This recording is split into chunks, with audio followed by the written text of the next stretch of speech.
এবং জমিনকে তিনি করেছেন বিছানা স্বরূপ মানুষের জন্য, যেখানে মানুষ আশ্রয় পাবে, মানুষ যেখানে বসবাস করবে। আলহামদুলিল্লাহ, অসংখ্য দুরূদ ও সালাম নাযিল হন মুস্তাফা সাল্লাল্লাহু আলাইহি ওয়াসাল্লামের উপর, যার পরে পৃথিবীতে আর কোনো নবী রাসূল আগমন করবেন না। আল্লাহুম্মা সাল্লি আলাইহি আল্লাহুম্মা বারিক আলাইহি। না, এগুলো একটু সাউন্ড কমায় দাও। এগুলো সাউন্ড আমার কথা আমি শুনে তো লাভ নাই, ওগুলো থাকলে চলবে। কেমন? প্রথমেই একটু যারা ইউটিউব অথবা ফেসবুকে বা সোশ্যাল মিডিয়া দিন প্রচার করে, ক্যামেরাম্যান অথবা ইউটিউব ফেসবুকের চ্যানেলের মালিকদের জন্য দু চারটা কথা বলি। কেমন? এর আগে একটু আপনাদের বলি, যারা দাঁড়ায় আছেন, কখনো কি কোনো বিবাহের দাওয়াতের মানে বিবাহের জন্য আপনার পরিবারের কারো বিবাহ আর আপনার দাওয়াত দেওয়ার দায়িত্ব পাইছেন, এরকম কি হয়েছে কখনো? যদি হইতো তখন আপনি বুঝতেন যে আপনি যেভাবে দাওয়াত দেন, আপনার ফুফা খালু দুলাভাই রাগ দাওয়াত ঠিকভাবে হয় নাই। এমন করে কোন বিড়াল?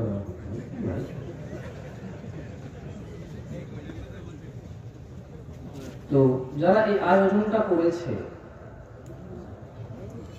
আপনি যদি না দাঁড়িয়ে থেকে যদি বসেন, ওর এই দিনের পর দিনের পরিশ্রম, এই অর্থ ব্যয় ওকে আরো উৎসাহিত করবে আগামীর পরিশ্রমের জন্য। বিশ্বাস করা, আপনি যদি মাঠে না বসে এখানে সেখানে দাঁড়িয়ে থাকেন, পরবর্তী বছর সে চিন্তা করবে ঠিক আছে আয়োজনটা আরো ছোট করি, কারণ মানুষ বসে না, মানুষ দাঁড়িয়ে থাকে। আপনি কখনো একটা মাহফিলের আয়োজক হয়ে আয়োজন করেন, তারপরে দেখবেন কত মানুষ আপনার উপরে রাগ। কাকে দাওয়াত দিয়েছেন, কাকে সভাপতি করছেন, কার নাম বাদ গেছে পোস্টারে, কার দাওয়াটা ঠিকভাবে হয় নাই। সেদিন আপনি বুঝবেন একটা মাহফিল, ছোট হোক বা বড় হোক বা মাঝারি হোক, যার যার মতো করে একটা মাহফিল করা কত কঠিন। একটা স্টেজ বানানো, একটা প্যান্ডেল বানানো, কিছু মাইকের ব্যবস্থা করে কোন একজনকে নিয়ে এসে কথা বলার সুযোগ করে দেওয়া, আর আপনাকে শোনার সুযোগ করে দেওয়া, কত কঠিন দায়িত্ব। আমি চাই না এটা আপনি অনুভব করেন যে আপনি নিজে মাহফিল আয়োজন করে তারপরে কষ্টটা বোঝেন।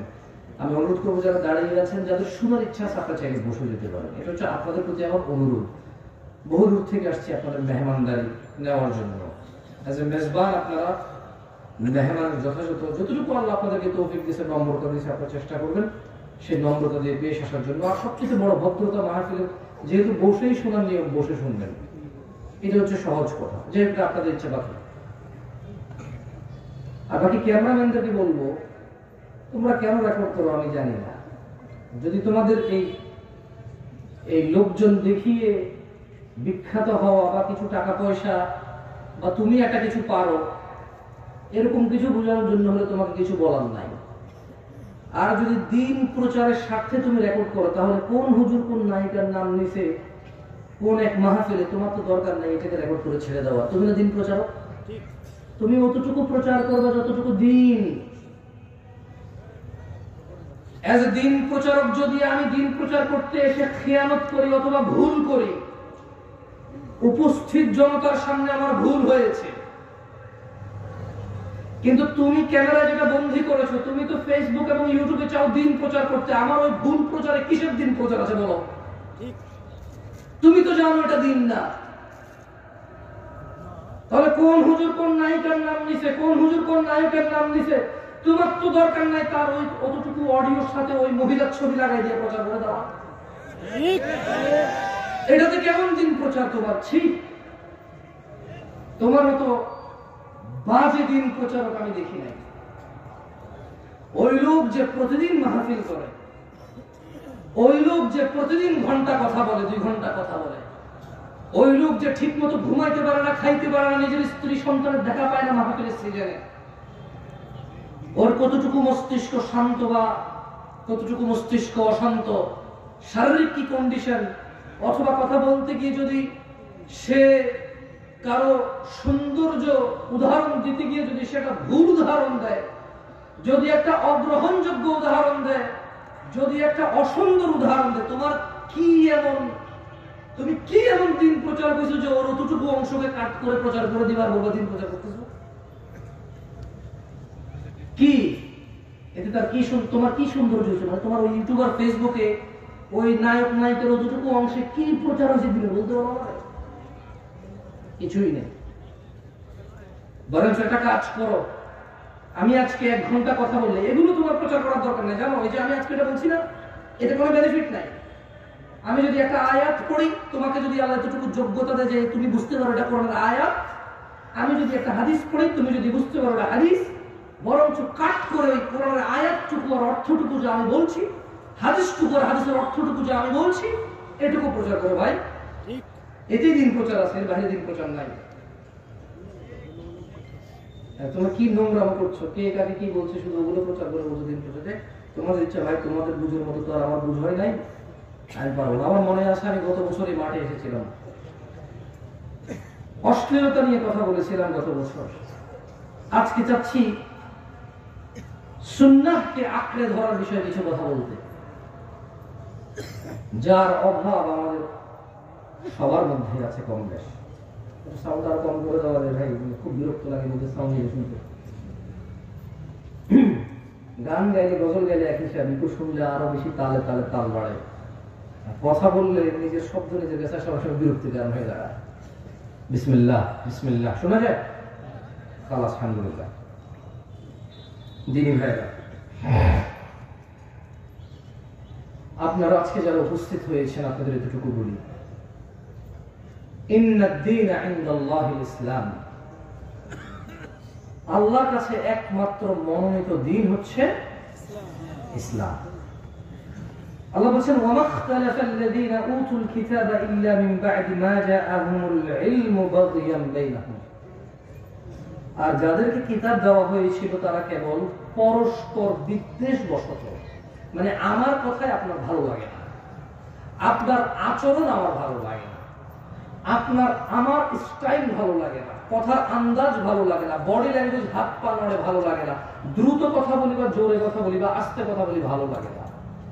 অথবা আপনি নিজেকে শুধু হানাফি মনে করেন বা শাহাদি মনে করেন, হাম্বালি বা মালিকি মনে করেন। হানাফি মনে করার পরে আপনি হয়তো মনে করেন নিজেকে চিশতি, সাদরি, তরিকত, হাকিকত, মারিফত, শরীয়ত এভাবে মনে করতে পারেন। সুফি নিজেকে মনে করতে পারেন। সুফি মনে করার পর আপনি মাইজ ভান্ডার, সারসিনা, তারপরে দিকে জৈনপুর, আটরশি, ফুরফুরা, আপনি নিজেকে এগুলো মনে করতে পারেন। আপনাকে একটা কথা বলি, মনোযোগ দিয়ে শুনেন। আল্লাহ সূরা আল ইমরানের 19 নম্বর আয়াতে বলেছে যে আল্লাহর কাছে একমাত্র মনোনীত হচ্ছে দ্বীন হচ্ছে কি? কি? তাহলে প্রবলেম কোথায়? আল্লাহ বলেন, ওয়া মাখতালাফাল্লাযীনা উতুল কিতাবা ইল্লা মিন বা'দি মা জাআহুমুল ইলমু বাগিয়ান বাইনাহুম, আর যাদেরকে কিতাব দেওয়া হয়েছিল তারা শুধু নিজেদের বিদ্বেষবশত, তাদের কাছে জ্ঞান আসার পর তারা মতৈক্য ঘটিয়েছিল।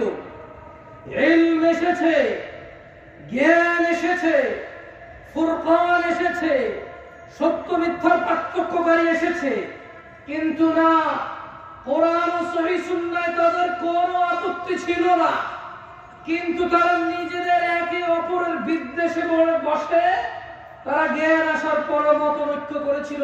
একজন আরেকজনের মতৈক্য করতে গিয়ে ইসলামেরই মতৈক্য করে ফেলেছে তারা। ওয়ামান ইয়াকফুর বিআয়াতিল্লাহ, ও দিনাজপুরের সচেতন নাগরিকরা, ও দিনাজপুরের সচেতন যুবক ও বৃদ্ধরা, ও দিনাজপুরের যুবতী ও বৃদ্ধরা, সচেতন যারা আছো, ওয়ামান ইয়াকফুর বিআয়াতিল্লাহ, আর যে ব্যক্তি আল্লাহর আয়াতকে অস্বীকার করে, ফাইন্নাল্লাহা সারিউল হিসাব, নিশ্চয় আল্লাহ অনেক দ্রুত হিসাব গ্রহণকারী। কত দ্রুত? তুমি মোবাইলে কল দিলে বাংলাদেশ থেকে আমেরিকা যত দ্রুত যায় এর চাইতে দ্রুত। কত দ্রুত? আল্লাহু তাআলা আলাম, আল্লাহই ভালো জানে কত দ্রুত হবে। ইত্তাকু রাব্বাকুম ইয়া নাস, মানুষ রবকে ভয় করো। আল্লাহর কাছে একমাত্র মনোনীত দ্বীন ইসলাম। নিজেদের দলে দলে বিভক্ত করে ভিন্ন ভিন্ন নামে ইলম, জ্ঞান, সত্য মিথ্যা আসার পরেও নিজেদের একজন আরেকজনকে পছন্দের কারণে তোমরা দ্বীনকে অস্বীকার করিও না, মতৈক্য করিও না। জেনে নাও, সুন্নাহকে আঁকড়ে ধরা আমাদের জন্য আবশ্যক। সফলতা নেই মুস্তাফার অনুসরণ ছাড়া, সাল্লাল্লাহু আলাইহি ওয়াসাল্লাম। মুস্তাফার অনুসরণ ছাড়া, অনুকরণ ছাড়া, ইত্তেবা ছাড়া জান্নাত নামুমকিন, জান্নাত অসম্ভব। জাহান্নামের আগুন ঝলসে দেবে যার ইবাদতে মুস্তাফার অনুসরণ নেই। সুন্নাহকে আঁকড়ে ধরতেই হবে আমাদের। তিনি সুবহানাহু ওয়া তাআলা বলেন, মান ইউতি'র রাসূল, যে আমার রাসূলের ইতাআত করে, যে আমার মুহাম্মাদের অনুসরণ করে সাল্লাল্লাহু আলাইহি ওয়াসাল্লাম, ফাকাদ আতা'a আল্লাহ,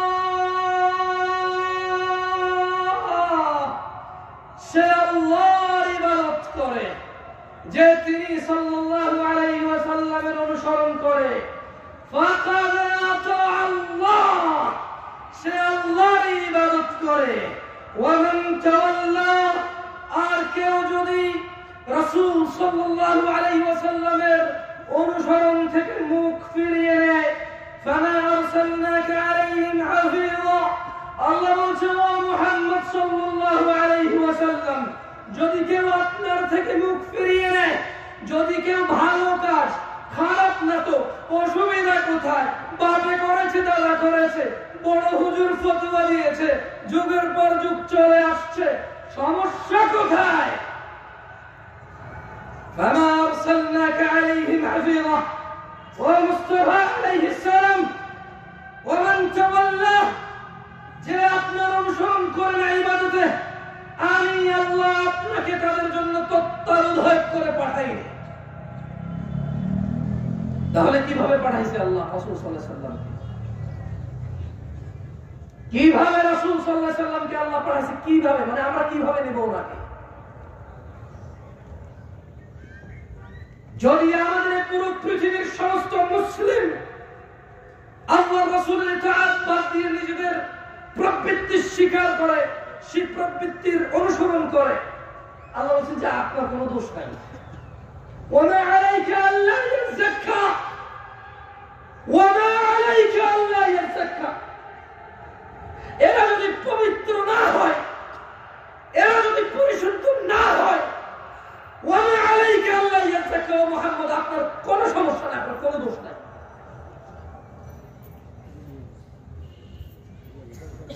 কারণ আল্লাহ ওনার মুস্তাফাকে কি বলেছেন সাল্লাল্লাহু আলাইহি ওয়াসাল্লাম? বলেছেন ফাযাক্কির, ও মুহাম্মদ আপনি উপদেশ দিন সাল্লাল্লাহু আলাইহি ওয়াসাল্লাম। ইন্নামা আনতা মুযাক্কির, আপনি একজন উপদেষ্টা, উপদেশদাতা। লাস্তা আলাইহিম বিমুসাইতির, ওই যে ওখানে মাইকে লটারি হয়, ওই যে ওখানে বিয়ের গায়ে হলুদে গান বাজনা বাজে, ওই যে বাবা তার মেয়েকে নিজে নাচের স্টেজে উঠাই দিয়ে নাচ, নিজের মোবাইলে ভিডিও ধারণ করে নিজের বন্ধু বান্ধবকে বলে দেখ দেখ তোর ভাতিজি কেমন নাচে। আল্লাহ সুবহানাহু ওয়া তাআলা বলছেন লাস্তা আলাইহিম বিমুসাইতির, আপনি এদের কর্ম নিয়ন্ত্রক নন। তবে আপনি জেনে নেন মুস্তাফা, আপনি জেনে নেন ইল্লা মান তাওয়াল্লা ওয়া কাফার, যে আপনার থেকে মুখ ফিরিয়ে নেবে, যে আপনার অনুসরণের অস্বীকৃতি করবে, ফায়ুআযিবুহুল্লাহ আল আযাব আল আকবার, তিনি সুবহানাহু ওয়া তাআলা তাকে কঠোর দণ্ডে দণ্ডিত করবেন। এই হচ্ছে ওনার মর্যাদা। আমরা যদি মুস্তাফার অনুসরণ না করি আলাইহিস সালাম, আল্লাহ নবীর অনুসরণ না করলে, নবীর উপদেশ মেনে না চললে আলাইহিস সালাম আমাদেরকে কঠোর দণ্ডে দণ্ডিত করবেন তিনি। তা কোরআনুল কারীমে সুস্পষ্ট করে তিনি বর্ণনা করেছেন, ওয়ার্নিং করেছেন। দিনী ভাইরা, আল্লাহর কাছে একমাত্র মনোনীত দিন হচ্ছে কি? ইসলাম। আর আমরা কেন ইলম আসার পরেও, জ্ঞান আসার পরেও আমরা কেন মতনৈক্য করে বলতে পারেন? আমি কিন্তু একটু আগে বলেছি, নিজেদের বিদ্বেষ বশত। কার বিদ্বেষ বশত? কার? প্রবলেম আমার, প্রবলেম আপনার। কারণ আপনি নিজে যদি বলি যে কোরআন কি পূর্ণাঙ্গ মানেন, আপনি বলবেন মানেন। আমি যদি বলি যে পরিস্থিতি যদি এমন আসে কোরআনের জন্য জীবন দিতে হবে, মানে এখানে চান্সেস আছে যে মানে জীবনটা চলে যাবে মনে হয়, দাঁড়াবেন? আপনি বলবেন হ্যাঁ দাঁড়াবো ইনশাআল্লাহ। যদি বলি মুস্তাফা ছাড়া কেউ নেই অনুসরণীয়, আপনি কি মানেন? আপনি বলবেন অবশ্যই, উনি ছাড়া কে আছে অনুসরণীয়। যদি বলি তিনি সাল্লাল্লাহু আলাইহি সাল্লামের অনুসরণীয় হচ্ছে আল্লাহর ইবাদত, আপনি কি মানেন? আপনি বলবেন অবশ্যই, তিনি সাল্লাল্লাহু আলাইহি সাল্লামের অনুসরণীয় হচ্ছে আল্লাহর ইবাদত। তাহলে প্রবলেম কোথায়? আমরা কেন বিভক্ত? কোরআন তো আমরা পূর্ণাঙ্গ মানতে রাজি, জীবন দিতে রাজি। উনি সাল্লাল্লাহু আলাইহি সাল্লামকে সর্বোচ্চ পর্যায়ে রাখতে আমরা রাজি। তাহলে প্রবলেম কোথায়? প্রবলেম কোথায় বলুন তো? কোথায়? নিজেদের। প্রবলেম কোথায়? হানাফির, শাফির, মালিকির, হাম্বলির, চিশতির, সাবরির না, নিজেদের। মানে আমার আমার প্রবলেম কার? আমাদের প্রবলেম। আল্লাহর কাছে একমাত্র মনোনীত দিন হচ্ছে কি? ইসলাম। দিন কি আসলে? আল্লাহ সুবহানাহু ওয়া তাআলা কোরআনুল কারীমে বলছেন, ওয়ামা আতাকুমুর রাসূল, যা রাসূল সাল্লাল্লাহু আলাইহি সাল্লাম দিয়েছে, ফাখুযুহু, তা নিয়ে নাও। দিন কি? রাসূল যা দিয়েছে। এটা মনোযোগ দিয়ে শুনিয়েন ভাই। বাংলাদেশে মোটামুটি আলহামদুলিল্লাহ যারা যারা আমাকে দেখেছে এবং আমি যেখানে যেখানে গিয়েছি সবাই বুঝে গিয়েছে আমি 40-45 মিনিটের বেশি কথা বলার ক্ষমতা রাখি না জ্ঞানের দিক থেকে। তবে আলহামদুলিল্লাহ দাঁড়াইতে তখন অনেকক্ষণ বক বক বক কিসা কাহিনী বললে বহুক্ষণ বলা যাবে। তবে নর্মালি বক্তব্য আমার 40-45-50 মিনিটেরই হয়। আপনাদের বিরক্ত করবো না। এরপরে ফজিলাতুল শেখের সমাপনী বক্তব্য আপনারা শুনে যাবেন ইনশাআল্লাহ।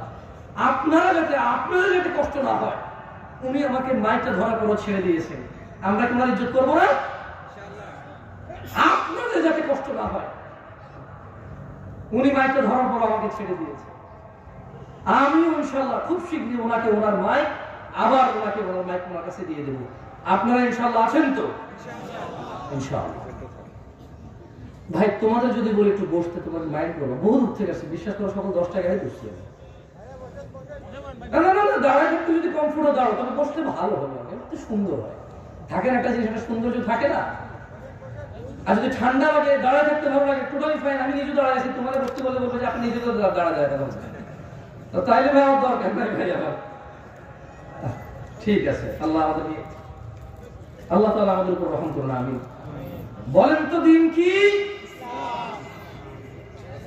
ওয়ামা আতাকুমুর রাসূলু ফাখুযুহু, রাসূল যা দিয়েছে তা নিয়ে নাও।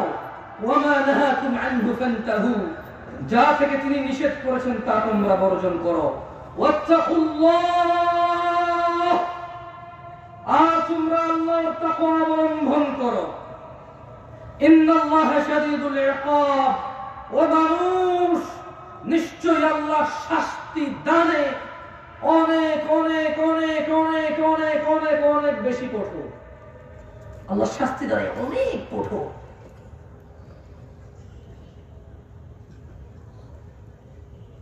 দিনী ভাইরা, রাসূল যা দিয়েছে তাই যদি ইসলাম হয়, আচ্ছা জোর জোরে চিল্লা না বলি, গলা খারাপ হয় কথা বুঝতে অসুবিধা হয়, একটু সুন্দর করে আস্তে আস্তে বলি কেমন? আচ্ছা, রাসূল যা দিয়েছে তা যদি নিয়ে নিতে হয় কোরআনের আদেশ অনুযায়ী, রাসূল যা নিষেধ করেছে তা যদি ছেড়ে দিতে হয় কোরআনের আদেশ অনুযায়ী, তাহলে রাসূল সাল্লাল্লাহু আলাইহি ওয়াসাল্লাম দিয়েছে কতটুকু? মানে তিনি আসলে আমাদেরকে কতটুকু দিয়ে চলে গেছে? আছে আছে আছে আছে।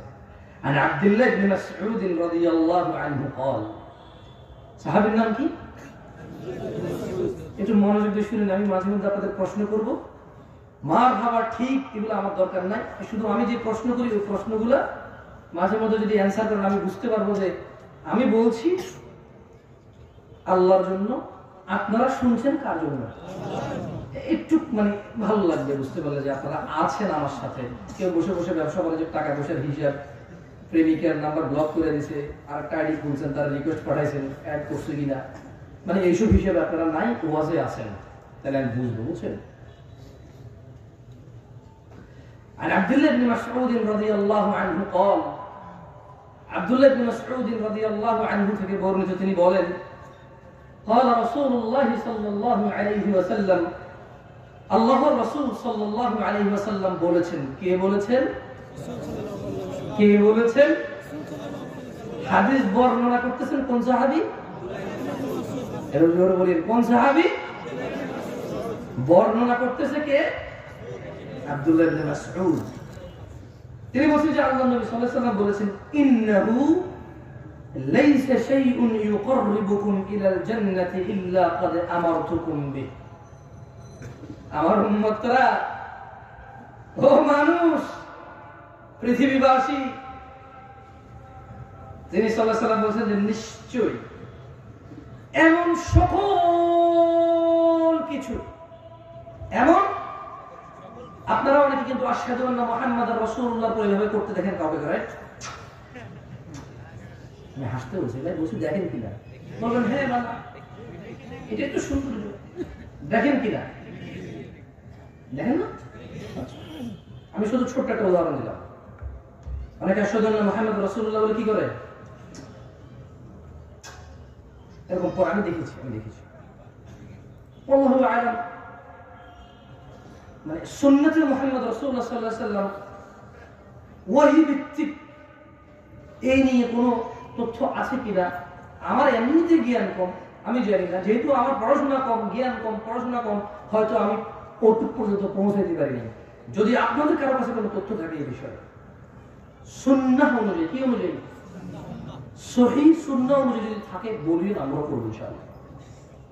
আমরা কেন ছেড়ে দেবো? দাঁড়িয়ে রাখছি, মানুষ দাঁড়িয়ে ফেলে দেয় স্মার্ট হওয়ার জন্য, সুন্দরী বউ পাওয়ার জন্য, চাকরি বাকরি করার জন্য, ভালো সুন্দর নিজের পরিবেশন করার জন্য। আমরা ওই জিনিস স্যাক্রিফাইস করে দিয়েছি, দাঁড়িয়ে রেখে দিয়েছি সুন্নাহকে ফলো করার জন্য। তার আশহাদু আন্না মুহাম্মাদুর রাসূলুল্লাহ বলে চুমা খেতে অসুবিধা কোথায়? যদি এতে কোনো লেখা থাকে কোরআন সুন্নাহ থেকে, অসুবিধা কোথায় ভাই?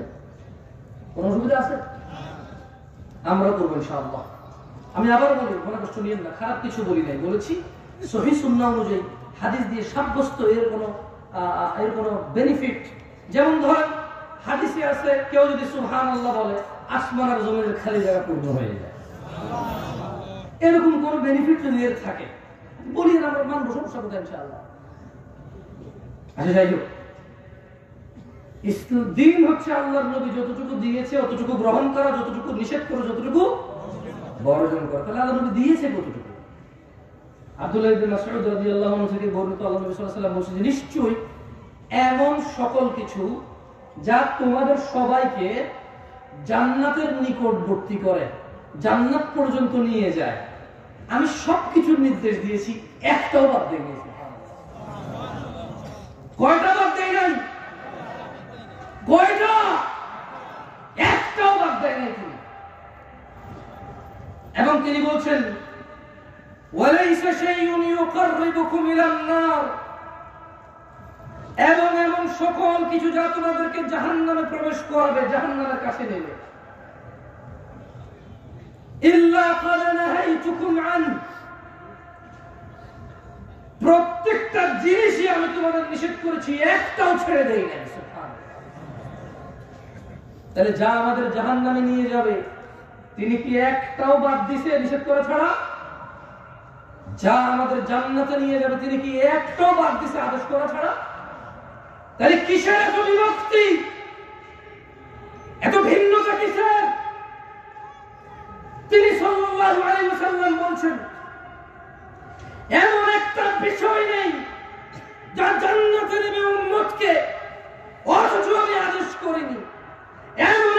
বিষয় নাই যা উম্মতকে জাহান্নামে নেবে, অথচ আমি নিষেধ করি নাই।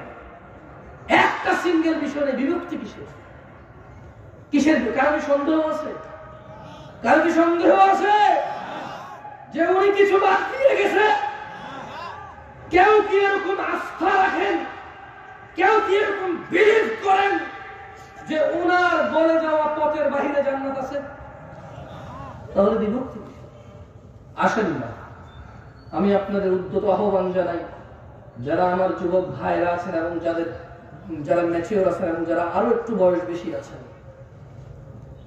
আসেন না একটু কোরআন সুন্নাহ পড়ি। এবার আসেন না, এবার রুকু দিচ্ছি কেন দিচ্ছি, সিজদা দিচ্ছি কেন দিচ্ছি, সালাত আদায় করতেছি কেন করতেছি, ডান হাতে খাচ্ছি কেন খাচ্ছি, সালাম দিচ্ছি কেন দিচ্ছি, বাম পায়ে চলে যাচ্ছি কেন যাচ্ছি, ওয়াজ করতে আসছি কেন আসছি, ওয়াজ শুনতে আসছি কেন শুনছি, বাচ্চাকে মাদ্রাসায় পড়াচ্ছি কেন পড়াচ্ছি, স্কুলে পড়াচ্ছি কেন পড়াচ্ছি, গান শুনতেছি কেন শুনতেছি, কোরআন শুনতেছি কেন শুনতেছি। আসেন না একটু জেনে শুনে বলি। আসেন না, তিনি তো একটাও বাদ দেয়নি যা জাহান্নামে নিয়ে যাবে, সব নিষেধ করছে। তিনি তো একটাও বাদ দেয় নাই যা জান্নাতে নিয়ে যাবে, সব আদেশ করছে। ভিন্নতা কিসের? অবহেলা কিসের? কিসের এত গাফিলতি? মা গররাকা বিরব্বিক, কিসে এত দয়াময় আল্লাহ থেকে আমাদেরকে দূরে রাখছে? কিসে? কি পাইছি আমরা? মা গররাকা বিরব্বিকাল কারীম, এত দয়ালু আল্লাহ থেকে কিসে আমাদেরকে দূরে রাখছে? আল্লাহ আমাদেরকে বুঝার তৌফিক দান করুন। শুনেন, এখন প্রশ্ন হলো, আল্লাহর নবী যদি একটাও বাদ না দেয় যা জাহান্নামে নিয়ে যাবে নিষেধ করা, একটাও যদি বাদ না দেয় যা জান্নাতে নিয়ে যাবে আদেশ করা, আমরা কেন অল্প? কেন আজকে আমরা অল্প? কেন আমাদের ঐক্যতা নাই? এটারও একটা কথা তিনি বলে গিয়েছেন। তিনি বলেছেন, আন আবি হুরায়রা রাদিয়াল্লাহু আনহু, আবু হুরায়রা রাদিয়াল্লাহু আনহু থেকে বর্ণিত, তিনি বলেন আল্লাহ নবী সাল্লাল্লাহু আলাইহি ওয়াসাল্লাম বলেছেন, সাহাবীর নাম কি? কি রাদিয়াল্লাহু আনহু বলেন ভাই। তিনি বলেন আল্লাহ নবী সাল্লাল্লাহু আলাইহি ওয়াসাল্লাম বলেছেন, বাদা আল ইসলামু গরীবা, ইসলামের সূচনা হয়েছিল অপরিচিত অবস্থায়। কি অবস্থায়? কি অবস্থায়? আচ্ছা বলেন তো, গায়ে হলুদে যে মানুষটা বিয়েতে গায়ে হলুদ করে, আপনি কি বিশ্বাস করেন সেই বুকে পূর্ণাঙ্গ অনুভূতি রাখে যে এটা গুনাহ, এটা ইসলামিক না, এটা অনিসলামিক, এটা মহাপাপ, জঘন্য নিকৃষ্ট আচরণ বিয়ের মধ্যে? সে কি এটা অনুভব করে এভাবে হৃদয় থেকে? তার কাছে এত অনুভূতি নাই এটা। মানে আপনি কি মনে করেন এই যে আমাদের বোনরা খোলামেলা চুল, গেঞ্জি, শার্ট, প্যান্ট পরে ঘুরে, ফেসবুকে ছবি দেয়, জামাই বউয়ের ছবি, রুমের ভিতরের ছবি, মানে কথায় কথায় ছবি, যারা নিজেদের সৌন্দর্য প্রকাশ করে বেড়ায় যে বোনরা, আপনি কি মনে করেন যে সে এটা বিলিভ করে তার পাপ হচ্ছে, সে আগুনে জ্বলতে পারে এই পাপের জন্য? আপনি কি মনে করেন সে বিলিভ করে? এরকম মন থেকে অনুভব করে মনে করেন?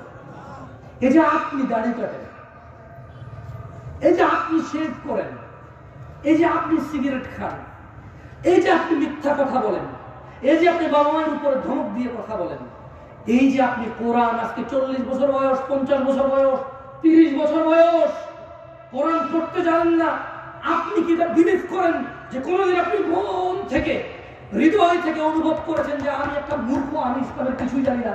যদি আমি ইসলামের কিছুই না জানি, তাহলে কিসে আমাকে জান্নাতে দিবে আমি সেটাই জানি না।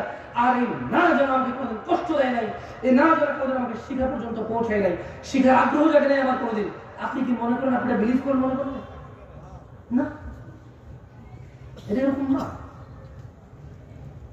বাদা আল ইসলাম গরীবা, ইসলামের সূচনা হচ্ছে কি অবস্থায়? অপরিচিত অবস্থা।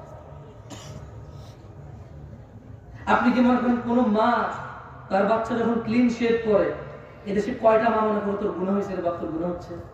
কয়টা মা মনে করে? বলতে পারেন আমাকে? মায়ের নাম তো আমনা, মায়ের নাম কি? আমনা সালেহা, ওর মায়ের নাম বিলকিস, ওর মায়ের নাম জুলাইখা। কিন্তু জুলাইখা কি কোনোদিন কল্পনা করেছে, কোনোদিন অন্তরে ভেবেছে, ছেলেকে যখন ক্লিন শেভ দেখেছে, ছেলে যখন দাড়ি কাটা দেখেছে, জুলাইখা কি কোনোদিন বলেছে ইন্না লিল্লাহি ওয়া ইন্না ইলাইহি রাজিউন, আমার বাচ্চা নবীর সুন্নতকে জবে করে চলে আসছে। ইন্না লিল্লাহি ওয়া ইন্না ইলাইহি রাজিউন। জুলাইখা কি কোনোদিন ভেবেছে লা হাওলা ওয়ালা কুওয়াতা ইল্লা বিল্লাহ, আমার বাচ্চা টাকুর নিচে প্যান্ট পরছে, কিয়ামতে আল্লাহ তিন ব্যক্তির উপর দয়া করবে না? এর মধ্যে একজন যার পায়ের নিচে টাকুর নিচে প্যান্ট পরেছে, জামা কাপড় পরেছে, জুলাইখা কি কোনোদিন অন্তরে কষ্ট পেয়েছে আমার বাচ্চার সাথে তো আল্লাহ কথাই বলবে না? এদেশের আব্দুল্লাহ, আব্দুর রহমান, আব্দুর রহিমরা, এদেশের জামশেদরা কি কখনো এরকম নিজের বাচ্চার টাকনুর নিচে প্যান্ট দেখে কি কখনো কল্পনা করেছে হায় রে আমার আদরের সন্তানটার সাথে আল্লাহ কথাও বলবে না, দয়া করবে না, রে কি করলো আমার ছেলে? এই দেশের জামশেদরা, আব্দুল্লাহরা, আব্দুর রহমানরা, এই দেশের আব্দুল করিমরা কখনো কি নিজের ছেলেটা ফজরে ঘুমিয়ে আছে ভেবেছে যে আমার বাচ্চাটা মারা গেলে জাহান্নামে চলে যাবে সালাতের হেফাজতকারী না বলে? কোনদিন কি কল্পনা করেছে এই দেশের আব্দুল করিমরা? বলেছে? বলেন তো ইসলাম তাহলে ওর কাছে কতটুকু পরিচিত? ওই ইসলামকে কতটুকু জানে, কিভাবে জানে ইসলামকে সে? আমাকে কিন্তু বলতে পারেন আপনারা যে দেশের ভ্যান ড্রাইভার, রিক্সা ড্রাইভাররা সারাদিন কষ্ট করে 800 টাকার জন্য অথচ ফজরের 2 রাকাত সুন্নাত দুনিয়াতে যা আছে এর চাইতে বেশি, সে ফজরের 2 রাকাতে যায় 800 টাকার পিছিয়ে পড়ে। কোনদিন কি এদেশের আমার দরিদ্র মুসলমানরা কি ভেবেছে যে তিনি 12 রাকাত সুন্নতে মুআক্কাদা, ফজরে 2, জোহরে 6, মাগরিবে 2, ইশায় 2, এই 12 রাকাত সুন্নত যে পড়ে আল্লাহ তার জন্য জান্নাতে ঘর নির্মাণ করে, কয়জন নিয়েছে বেনিফিট? কতজন ইসলামে এটা বুকে লালন করে? আমরা ইসলামকে কিভাবে জানি? শুধু বিয়েতে কবুল আমাদের ইসলাম সম্মত, বাকি বউ যে কাপড় পরে, জামাই যে কাপড় পরে, যেখানে বসে বিয়ে হয়, যে বিয়ে পড়ে, যে উকিল হয়, যে সাক্ষী হয়, সবকিছুতে ইসলাম কোথায়? মুসলমানের বিয়েতে ইসলাম কোথায়? মুসলমানের বিয়েতে ইসলাম কোথায়? আমরা যদি ইসলাম জানি তাহলে বিয়েতে ইসলাম কোথায়? বলতে পারেন কোনটা কোনটা ইসলামিক, কোনটা কোনটা বিয়েতে ইসলামিক? আমাদের আজকে এখানে আপনার উপস্থিতিতে আপনি নিজে কয়টা ইসলাম আছে আপনার মাঝে, আমার মাঝে কয়টা আছে? এই আয়োজক ছেলে আমাকে ফোন করেছে, বলছে ভাই আপনি আসতে হবে, আপনার নামই করছে। আমি ওয়াজ দেওয়ার সময় বলছি আমি পারলে আপনার আসবো না, ফোন রাখো, তোমার থেকে ওয়াজ দিয়েছি নাকি? আমার নম্রতা কোথায় ছিল ওর সাথে? ও তো কত সুন্দর আয়োজন করেছে, কত কষ্ট করেছে, কিন্তু আমি তো দুঃখ বোঝার চেষ্টা করছি, হয়তো করিনি তখন আমার রাইট নিয়ে আমি চিন্তা ছিলাম, দূর ভাই আমি তো বলছি তুমি কেন ফোন দিচ্ছ? কোথায় আমাদের ইসলাম? আমরা তো নিজেরাই দিনে 10টা ভুল করি, নিজেরাই দিনে 100 ভুল করি, 500 ভুল করি। তিনি সাল্লাল্লাহু আলাইহি সাল্লাম বলেছে, দাদা এই ছোট ভাই তুমি কেন দাড়ি কাটো? বলতে পারো? বলতে পারো তুমি কেন দাড়ি কাটো? তুমি জানো না। Maybe you look nice, you think like that, তোমার চিন্তা, এটা জাস্ট তোমার ধারণা। মেবি তুমি বৃদ্ধ দেখতে চাও নিজেকে, দাঁড়িয়ে একটা বুড়া বুড়া মনে হয়, হয়তো তোমার মাথায় একটা ঢুকছে পোকা, otherwise what else? আর কি মানে আর কি হতে পারে? পারপাস কি হতে পারে দাঁড়িয়ে কাটা? কি জ্ঞান বেড়ে যায়, উচ্চতা বেড়ে যায়, বংশমর্যাদার পরিচয় চেঞ্জ হয়ে যায়, চাকরি হয়ে যায়, হোয়াট? তুমি প্রতি বৃহস্পতিবার রাতে কাটো, শুক্রবার উদ্দেশ্য করে তুমি বিয়েতে যাওয়ার আগের দিন কাটো, তুমি বাড়িতে যাওয়ার আগের দিন কাটো, তুমি শহরে যাওয়ার আগের দিন কাটো, তুমি বাড়িতে ফেরার দিন কাটো, কেন? তুমি নিজে জানো। ইসলামের সূচনা হয়েছিল কি অবস্থায়? সবাই বলেন, ইসলামের সূচনা হয়েছিল কি অবস্থায়? অপরিচিত অবস্থায়। আল্লাহ নবী সাল্লাল্লাহু আলাইহি সাল্লাম বলছেন, বাদাল ইসলামু গরীবা, ইসলামের সূচনা হয়েছিল অপরিচিত অবস্থায়, ওয়া সায়াউদু কামা বাদা গরীবা, অচিরেই নিকটে শীঘ্রই এটা আবার আগের মতো অপরিচিত হয়ে যাবে। খুব শীঘ্রই ইসলামটা ঠিক আগের মতো অপরিচিত হয়ে যাবে। আজকে মুসলমানের বিয়েতে ইসলাম খুঁজে পাওয়া যায় না, আজকে মুসলমানের পড়ালেখার বিদ্যালয়ে ইসলাম খুঁজে পাওয়া যায় না, আজকে মুসলমানের ঘরে বাবা মা আর ছেলে মেয়ের ভিতরে ইসলাম খুঁজে পাওয়া যায় না। আজকে হুজুরদের ভিতরে ইসলাম খুঁজে পাওয়া যায় না।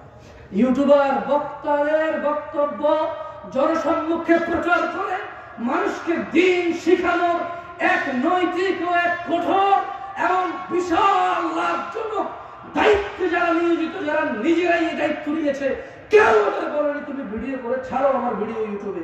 নিজে নিজে দায়িত্ব নিয়েছে দিন প্রচার, অথচ প্রচার করে শুধু যতটুকু ভেজাল, যতটুকু ভুল, যতটুকু বেশি মানুষ দেখবে যতটুকু ইসলাম অতটুকু নয়। বক্তা এমন বক্তব্য দেয় যে বক্তব্যের শ্রোতা ঠিক বলবে, ও জিজ্ঞেস করবে ঠিক কিনা, ব্যাস।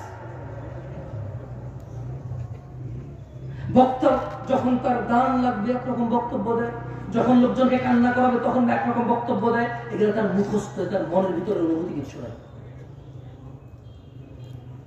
আমি এখানে ওয়াজ করতে আসছি, আপনারা শুনতে আসছেন। কত নবী রাসূল কিয়ামতে উঠবে যাদের উম্মতি থাকবে না হয়তো, অথচ আপনারা দুজন মানুষ আসছেন, স্টিল আমি আপনাদের ধমক দিয়ে কথা বলতেছি। ওয়াই? এটা তো আল্লাহর পক্ষ থেকে নিয়ে আমার যে আলহামদুলিল্লাহ আমি দুটো কথা বলবো, মানুষগুলো শুনতে আসছে ইসলাম। আমার উচিত ছিল আপনাদের সাথে আরো সুন্দর, আরো মোলায়ম, আরো কমলতা দিয়ে কথা বলা। কোথায় পারলাম আমি আমার কমলতা? মনে হচ্ছে যেন আপনারা আসছেন একটা ঠেকায় পড়ছেন, আমি একবারটা আসছি প্রত্যেক বিমানে চড়ে, আমি কোথায় আমার নম্বর? আমি তো আসলে শঙ্কিত আমাকে নিয়ে। আপনাদের কি ওয়াজ করবো? আমি আমাকে নিয়ে চিন্তিত। আল্লাহ তাআলা আমাকে ক্ষমা করুন, আপনারা আমাকে মাফ করে দিন যদি ধমক দিয়ে আপনাদের।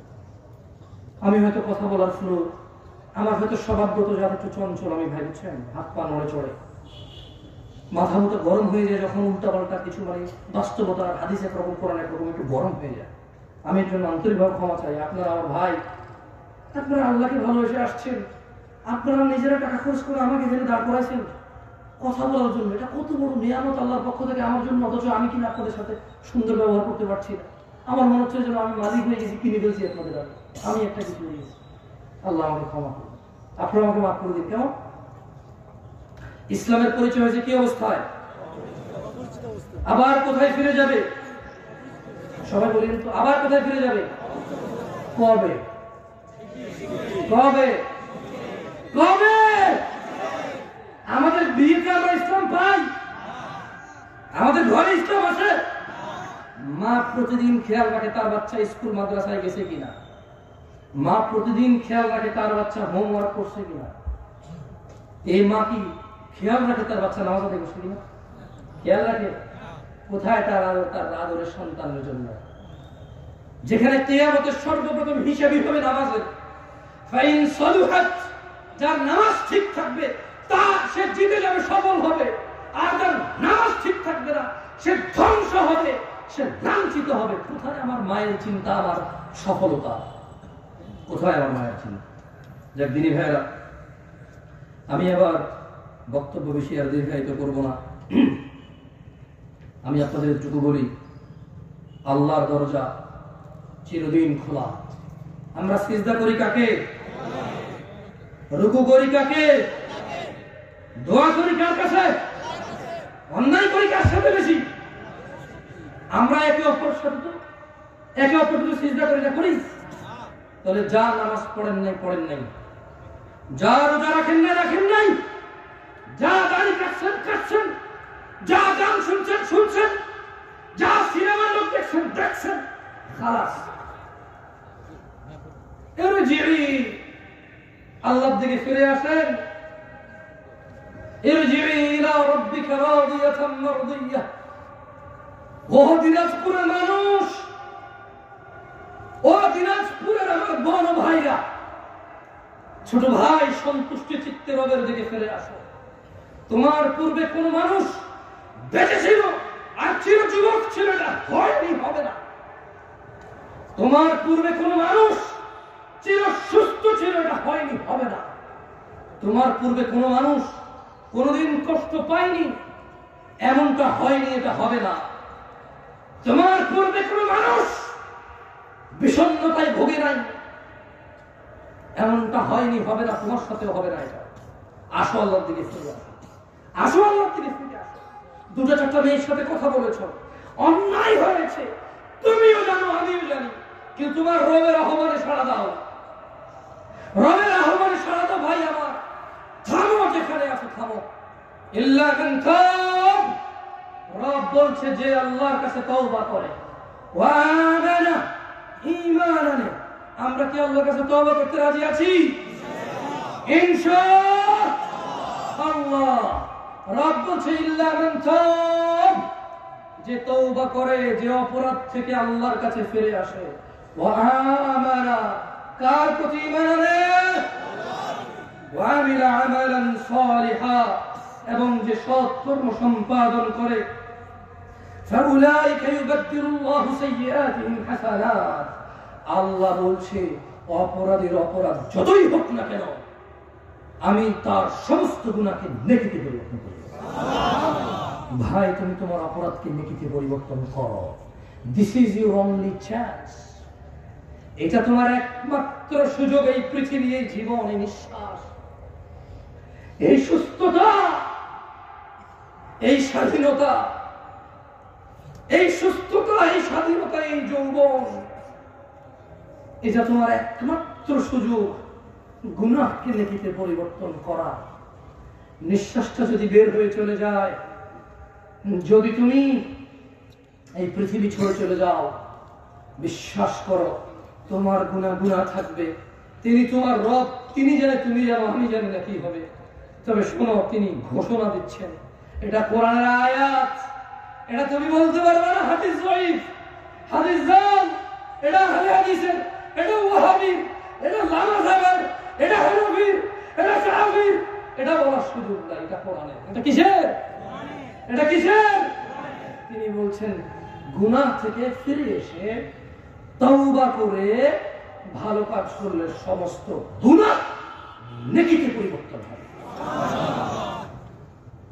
This is your only chance brother. আমি এর চেয়ে বেশি তোমাকে আজকে আর ওয়াজ করতে পারবো না। আমার কাছে কোনো ওয়াজ বাকি নেই। আমার এখানে লেখা আরো আছে প্রায় 2 পৃষ্ঠা, বলা যেত, কিন্তু আমি সমীচীন মনে করছি, আমি বিচক্ষণতা ভাবছি যে আমার মনে হচ্ছে এই জায়গায় আমার স্টপ করা উচিত এখন। কেন?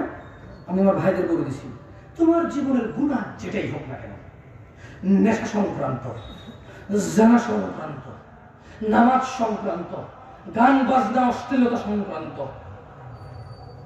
তুমি যদি আজকে থামো, যদি দৃঢ় পরিকল্পনা করো যে না, যা হয়েছে হয়েছে, খালাস, যদি আমি মারা যাই তাহলে আমার সর্বনাশ হয়ে যাবে, যদি আমি মারা যাই আমার সর্বনাশ হয়ে যাবে, আমি বরং থামি, মাপ চাই, কিছু ভালো কাজ করি, আর বলবো ইয়া আল্লাহ, আমি থামছি তোমার ভয়, আমার ক্ষেত্রে তুমি ভালো জানো, সো আমি তোমার প্রতি ঈমান আনছি, এবার আমার গুনাহকে নেকিতে পরিবর্তন করো ইয়া আল্লাহ। أقول قولي هذا واستغفر الله لي ولسائر المؤمنين والمؤمنات فاستغفروه إنه هو الغفور الرحيم। আমি আল্লাহর কাছে আমার জন্য ক্ষমা চাই, আপনাদের জন্য ক্ষমা চাই। আল্লাহ তাআলা আমাকে এবং আপনাদের সবাইকে ক্ষমা করে দিন। আমার ত্রুটি তিনি মার্জনা করে দিন, আমার ত্রুটি তিনি ক্ষমা করে দিন।